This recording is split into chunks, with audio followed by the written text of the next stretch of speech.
बिस्मिल्लाहिर्रहमानिर्रहीम, अस्सलाम वालेकुम। Welcome to easy cooking with Naureen. आज मैं आपके लिए मीठी टिक्कियों की एक बहुत ही ज़बरदस्त और आसान सी रेसिपी लेकर आई हूँ। कुछ लोग इसे कूंडे भी बोलते हैं और रजब के महीने में ख़ास तौर पर ये कई लोग अपने घरों में बनाते हैं। बहुत ही ज़बरदस्त रेसिपी है ये मीठी टिक्कियों की, जो मैं आज आपके साथ शेयर करने जा रही हूँ। बाहर से बहुत ही क्रिस्पी और अंदर से बहुत ही नरम बनकर ये तैयार होती हैं।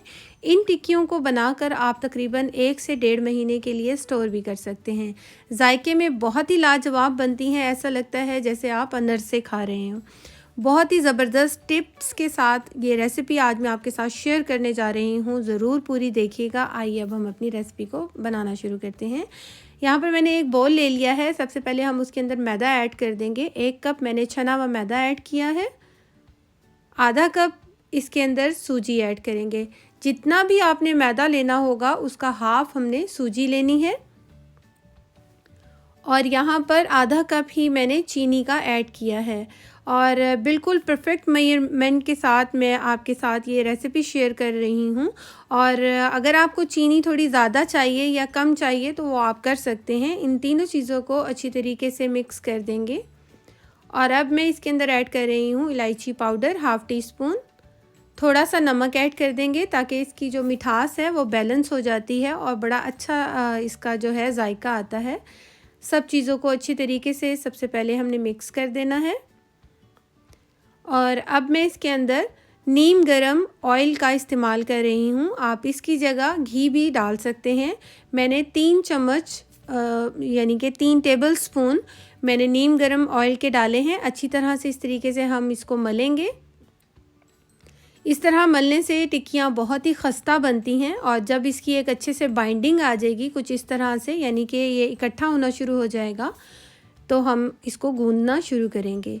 गूंदने के लिए मैंने यहाँ पर लिया है दूध, 1 कप के करीब दूध लिया है और नीम गर्म दूध है। आप इसकी जगह नीम गर्म पानी भी ले सकते हैं। थोड़ा थोड़ा कर हमने दूध को ऐड करना है और इसको गूंदते जाना है। हमने इसकी एक सख्त सी डो बनानी है, नरम डो नहीं बनानी। और ये अच्छे खासी हमने सख्त सी डो इसकी तैयार करनी है।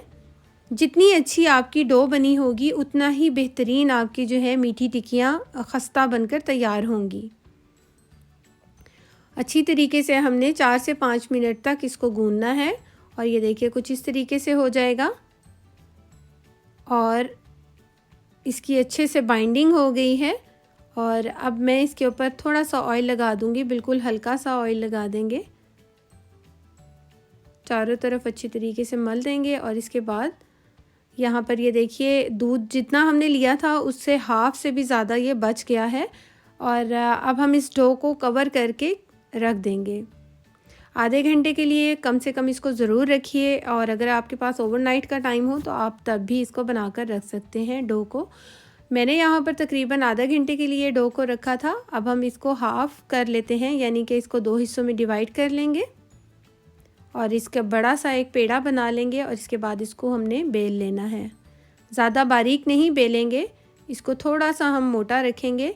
और यहाँ पर थोड़े से मैं इसके ऊपर तिल लगा रही हूँ। ये टोटली ऑप्शनल है, अगर आपको नहीं पसंद या आप नहीं लगाना चाहते तो आप इसको स्किप भी कर सकते हैं। तिल का लगाने के बाद एक बार इसके ऊपर बेलन चला देंगे तो वो इसके ऊपर सेट हो जाएंगे। कोई भी गोल कटर ले लीजिए, ढक्कन ले लीजिए, ग्लास ले लीजिए या कोई कटोरी, जो भी आपके घर में कोई गोल चीज़ होगी जिसके किनारे शार्प होंगे, उससे आपने इसकी कटिंग कर लेनी है। और ये देखिए इसकी मोटाई हमने कुछ इतनी ही रखनी है। सबका साइज़ जो है वो सेम होना चाहिए, कोई पतली कोई छोटी कोई बारीक इस तरीके से ना हो। ऑयल को मैंने पहले से प्री हीट होने के लिए रख दिया था हाई फ्लेम पर। जब ऑयल अच्छे से गर्म हो जाएगा तो हम इसकी फ्लेम मीडियम कर देंगे और मीडियम फ्लेम पर हमने इन टिक्कियों को जो है फ्राई करना है। हम अपने पैन में उतनी ही टिक्कियाँ डालेंगे जितनी हमारे पैन में स्पेस होगी। और इस तरह से गरम गरम ऑयल हमने इसके ऊपर डालते जाना है चम्मच की मदद से। और 1 से 2 मिनट के बाद हम इसको पलट देंगे। और दूसरी साइड से भी हमने सेम अमल करना है इसी तरह। और इसका लाइट सा गोल्डन कलर होने पर हम इसको बाहर निकाल लेंगे। ये देखिए सब टिक्कियों का सेम कलर आया है। और अब हम इसको बाहर निकाल लेते हैं। ये देखिए कितनी शानदार कलर आया है और कितनी खूबसूरत ये बनकर तैयार हुई हैं। इसके बाद हम ये जो इसके अंदर तिल गिरे हैं वो चाय वाली छन्नी की मदद से हम उसको उठा लेंगे और इसके बाद दूसरा बैच डालेंगे और इसको भी हमने बिल्कुल उसी तरीके से फ्राई करना है। 1 से 2 मिनट एक साइड से और 1 से 2 मिनट दूसरी साइड से हम फ्राई करेंगे मीडियम फ्लेम पर और इसी तरह से हम सारी टिक्कियों को फ्राई करके रख लेंगे।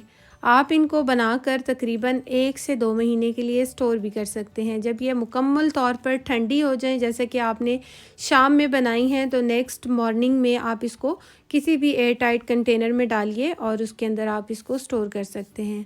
और ये देखिए ज़बरदस्त सी हमारी जो टिक्कियाँ हैं वो बनकर तैयार हो गई हैं। कितनी खस्ता हैं ये देखिए, फूली फूली मज़ेदार सी, अंदर से बहुत ही सॉफ्ट और बाहर से बहुत ही क्रिस्पी और मज़ेदार सी टिक्कियाँ बनकर तैयार हुई हैं। और खाने में इसका जायका बिल्कुल इस तरह से है जैसे आप अंदर से खा रहे हो।